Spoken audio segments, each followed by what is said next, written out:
आप सभी भाई बहनों को जय मसीह की। परमेश्वर हम सभी से बातचीत करने के लिए जा रहा है। तो आज का जो विषय है बहुत ही इम्पोर्टेंट है। आज की शिक्षा के बारे में ये विषय है। आपको पता है कि आज की जो शिक्षा है, जो लोग प्रचार कर रहे हैं, वो पौलुस को प्रचार कर रहे हैं, यीशु को तो कर ही नहीं रहे, और कहते हैं कि हम यीशु के फॉलोवर्स हैं। हर बात में पौलुस पौलुस पौलुस, हर विषय में पौलुस पौलुस पौलुस। क्यों भाई? पौलुस कौन था? यीशु का चेला था। और वचन कहता है चेला कभी गुरु से बड़ा नहीं होता।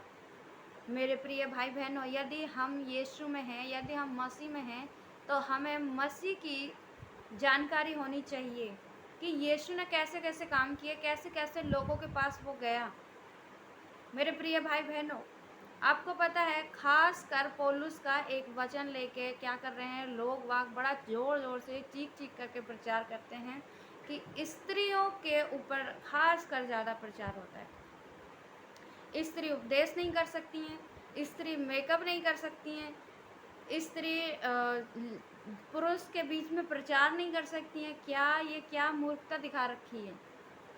मेरे प्रिय भाई बहनों, यदि आप यीशु के फॉलोवर्स हैं ना, तो अपनी कलेशियाओं को बचाओ। वचन कहता है आत्मा को शोकित मत करो, आत्माओं को ना बुझाओ। आपकी कलेशियाओं में न जाने कितनी बहनें होंगी जो वचन प्रचार करना चाहती होंगी, जो वचन को मनन करना चाहती होंगी। और मेरे प्रिय भाई बहनों, वचन हमसे झूठ नहीं कहता, गलत नहीं कहता। वो कहता है आत्मा को शोकित मत करो, आत्मा को ना बुझाओ। ना स्त्री के लिए अलग से यीशु मरा है, ना पुरुषों के लिए अलग से मरा है। यीशु सब के लिए बराबर मरा है। तो मेरे प्रिय भाई बहनों, जब यीशु ने कोई भेदभाव नहीं किया, तो मैं और आप क्यों भेदभाव करते हैं? खाली एक पॉइंट को लेकर के कि ये पौलुस ने कहा कि स्त्री ना उपदेश करें। ये उस पौलुस ने अपनी कलेशिया में कहा था, ना कि हर कलेशिया में कहा था। पौलुस ने अपनी कलेशिया में कहा था कि स्त्रियां को कैसे रहना चाहिए, मेकअप करना चाहिए, नहीं करना चाहिए, बाल गूंथने चाहिए, नहीं गूंथने चाहिए। उसने ये भी कहा दिखावटी ना हो। ये नहीं कहा था कि पाप है मेकअप करना। ये नहीं कहा था कि स्त्री पुरुष के बीच में उपदेश नहीं कर सकती है। उसी की कलेशिया में एक स्त्री है, फीबे, जो परमेश्वर का काम करती है। वो मेरे प्रिय भाई बहनों, ये क्या हो रहा है? आप अपनी कलेशियाओं में अपने आत्माओं को बुझा रहे, परमेश्वर की आत्माओं को बुझा रहे, उनको तुच्छ समझ रहे हैं। यीशु के आने के बाद यीशु ने स्त्रियों को ऊंचा दर्जा दिया है, और मैं और आप क्या कर रहे हैं? उस शैतान की इच्छा को पूरा कर रहे हैं। कुछ प्रचारक ऐसा कर रहे हैं कि स्त्रियां पुरुष के बीच में प्रचार नहीं कर सकती।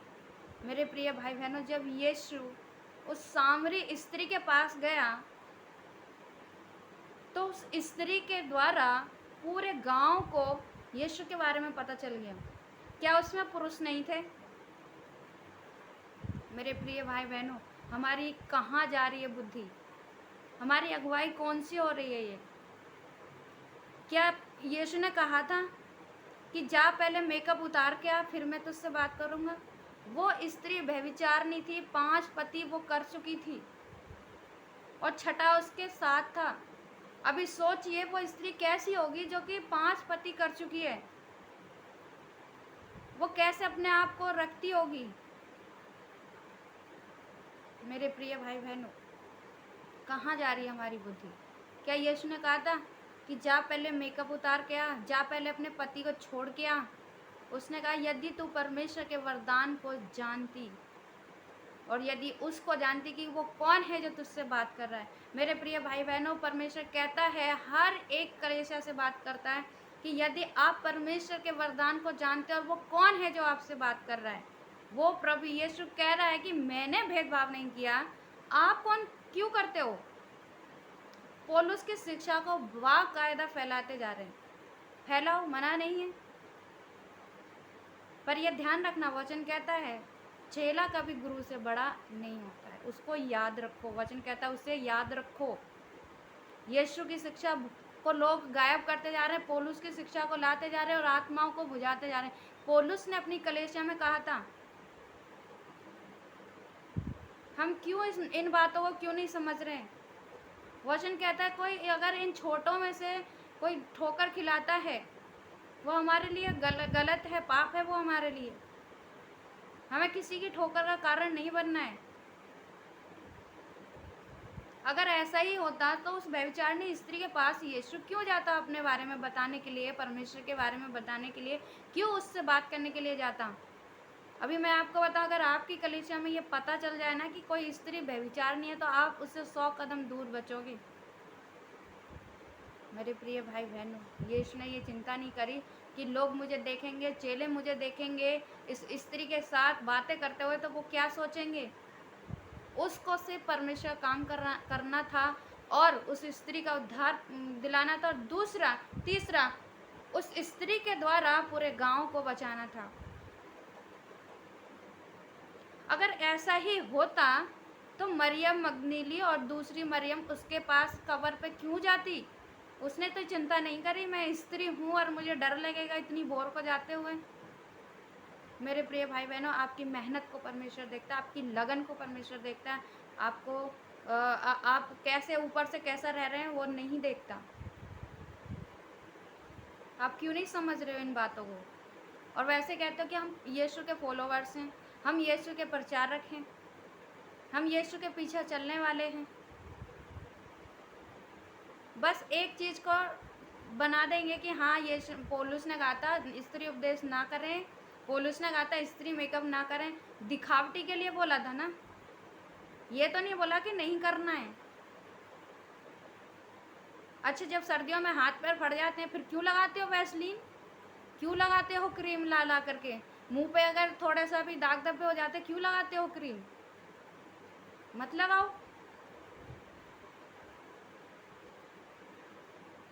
मेरे प्रिय भाई बहनों, ये बात सच है कि दिखावटी नहीं होना चाहिए, लेकिन ये बात गलत है कि मेकअप करना पाप है। मेकअप करके अगर कोई स्त्री पाप कर रही है तो वो पाप है। और इतनी समझ तो आप लोगों के अंदर होनी चाहिए। मेरे प्रिय भाई बहनों, अगर कोई स्त्री ऐसी है तो उसको समझाओ।